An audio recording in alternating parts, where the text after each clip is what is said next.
G'day. I got a funny one for you today.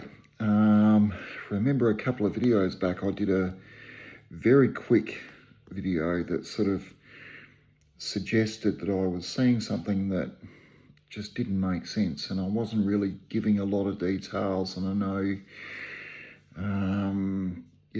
one of you sort of asked, too vague, anything more? It's sort of happened again, and it keeps on happening. And so I thought, enough of this rubbish, I'm going to start looking into it. And I have started looking into it. And this is only probably about an hour's worth of work, right? Now, I'm sure if you'd like to, you could pause it and you could zoom in and start sort of having a quick squiz. But this is only part of the story. There is something very odd going on, and it relates to universities. It relates to high-tech people going missing and even falling asleep for the last time. And it's pretty much been going on, at least currently, since about 2025. Prior to that, there was an absolute spate, and I'm talking a real spate of just really unusual happenings happening with one particular company in the United Kingdom that may or may not have had something to do with the Cold War. I don't know. May or may not have had something to do with what's going on. Probably not. I don't know. And I very much doubt whether any of us will. But yeah, it's kind of fascinating. You see a few videos every now and again, and they sort of, or a few bits of information that you read, and it starts sort of spiking the thoughts. And I'm sort of learning that a few people have been talking about this, and even a few news agencies as well, TV, the print, etc., etc. But it's kind of, with everything else going on, no one's, it's like, one day it happens and the next day it's something else bigger and better is all over the news sort of situation. So, and then a couple of months later, something that was related to the first news article happens again, and then again, and then again. And because they're interspersed, you don't put two and two together. They're just news articles. I mean, they're just, let's get on with the bigger picture. I want to know about Ukraine. I want to know about other countries,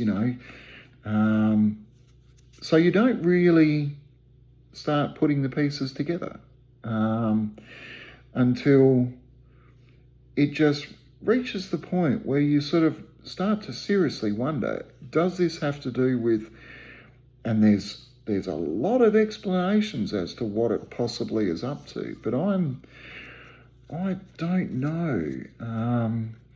I mean, like I said, this has only been probably about an hour of my time, not much, and I've already filled up an A4 sheet of paper.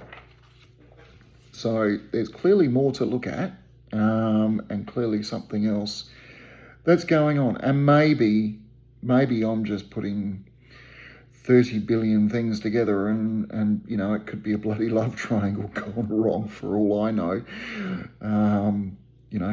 Most of these people work together, so, it's kind of weird.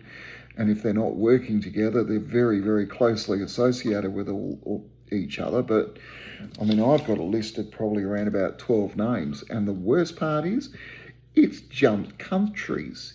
Yes, it's not just the US, it's not just UK, but I was watching something today, and apparently it's in China as well. So maybe there's a lot of things going on that we never really sort of take notice of, and I'm trying to sort of put together enough that I can go through and do a video on it, because I'm finding this fascinating. And I'm wondering what it's all got to do with. Because as I was discussing with someone the other day, there's obviously been a lot of reports about meteors coming through the sky. And I'm not just talking little ones, I'm talking big ones.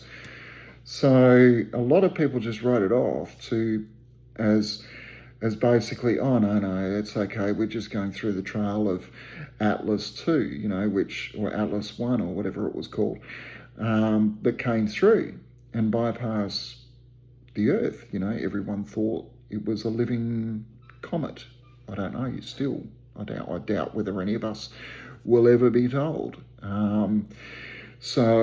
But generally, when the Earth passes through the trail of an old comet, and we get it with Halley's Comet.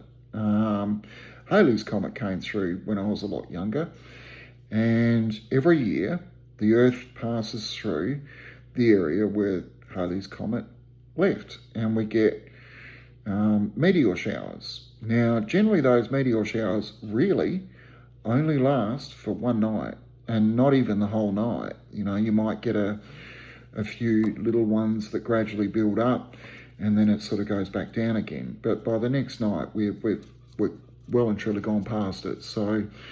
But these meteor showers have been going for quite a while, and like I've mentioned a few times, and I'm not out bush tonight, but it's not been unusual to be standing out there and not see between 5 and 10 meteors, and that's highly unusual. The funny thing is, from my perspective, they don't all come from the same direction. So I'm struggling to sort of say that something's coming and it's pushing all these things towards us.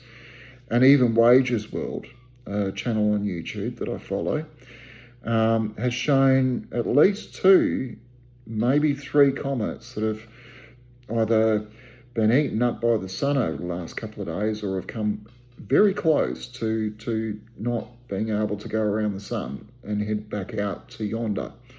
So that's a lot. I don't know. I don't really study the sun a lot, and I've only noticed it. And maybe you only sort of notice things the more you sort of start looking into them. But that seems like a lot. 3 in 3 days, 3 in 2 days, or whatever it is. And they're not little. They're not little by any means. I mean, the trails that are as they're being broken up as they're heading in towards the sun, are quite big. And the destruction on the other side is quite big. It's not small. So, and then in relation to that, I was watching a video, and it was just, it's one of those videos that you sort of listen to because it gets you to start with. And it was just a story. There were no images. It was just a guy telling a story. But because of the fact that it was just a guy telling a story, as to whether it was real, I don't know. But it was about a chef who goes to cook for some really rich people who happen to live in a bunker. Now, sounds like a made-up story to me. Could be, might not be, I don't know. But there's an awful lot of people building bunkers, and in the weirdest places. I still don't understand the guy that runs Facebook building a bunker on a Hawaiian island. I really don't understand that. I mean, the Hawaiian Islands are basically volcanic in nature. They're in the middle of the ocean. It's not a short plane ride from California to Hawaii. So why would you want to build a bunker there, of all places, on a volcanic island? And I've looked into volcanoes before, because there are volcanoes in Western Victoria, quite a lot of them. You can even walk through the lava tubes, the ancient lava tubes. In fact, one of the councils down there that gets most of its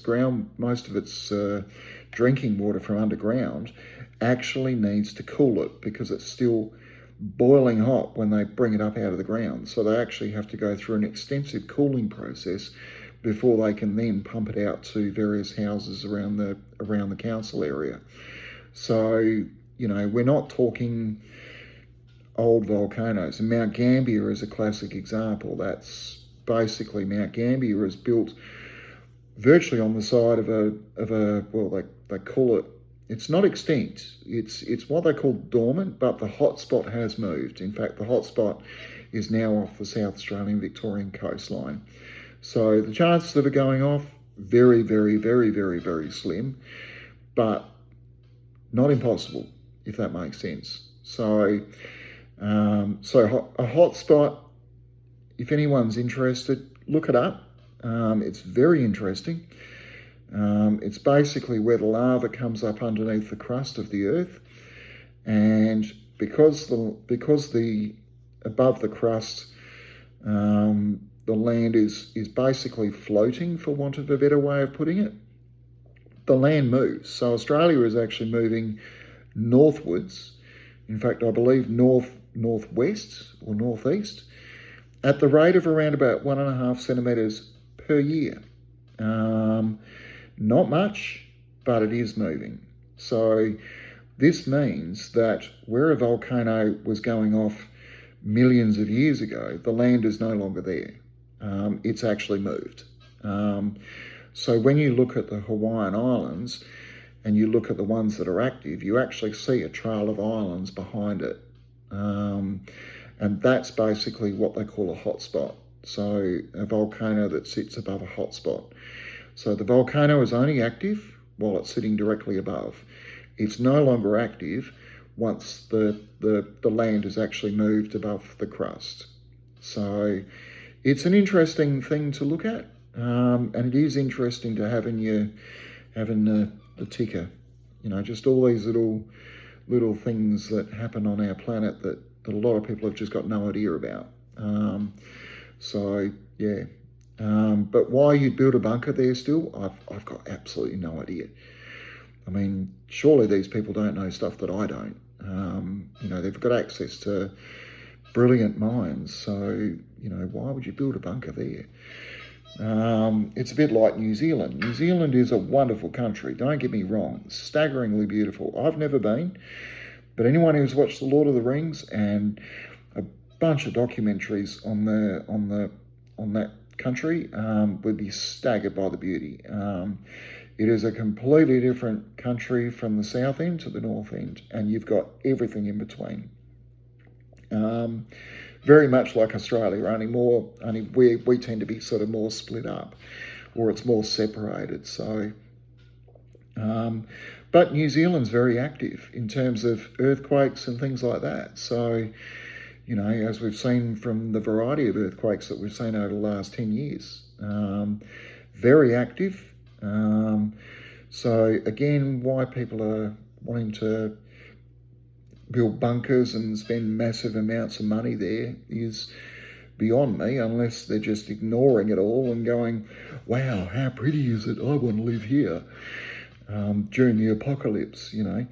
And considering New Zealand is a worse case scenario than we are in terms of fuel resources, I don't really know why I'd want to go there. I'd rather be in Australia right now, as much as I can't work out what the government's doing, but clearly there's smarter minds out there than I am. At the end of the day, I just draw houses. What do I know? Yeah, so, but yeah, it's fascinating looking at all this stuff. There's always a rabbit hole to go down, and maybe I've found my next one. But I will keep you all in tune. And yeah, as for me, it's Friday night. So I've had my pizza, had my garlic bread, had my can of beer. And yeah, I guess that's all there is to it. Tomorrow I might have a bit of work in the morning, but otherwise it's clean house time, which I'm not looking forward to at all. But it has to be done, because there's no cleaning fairies around here that come and do it for me. So, you know, if I don't do it, no one else will, which sucks. But that's a whole other story. Anyway, Hope you all have a lovely Friday night or Thursday or Friday. I don't know. Have a lovely day and a lovely night, and I will catch you on the next video. See ya.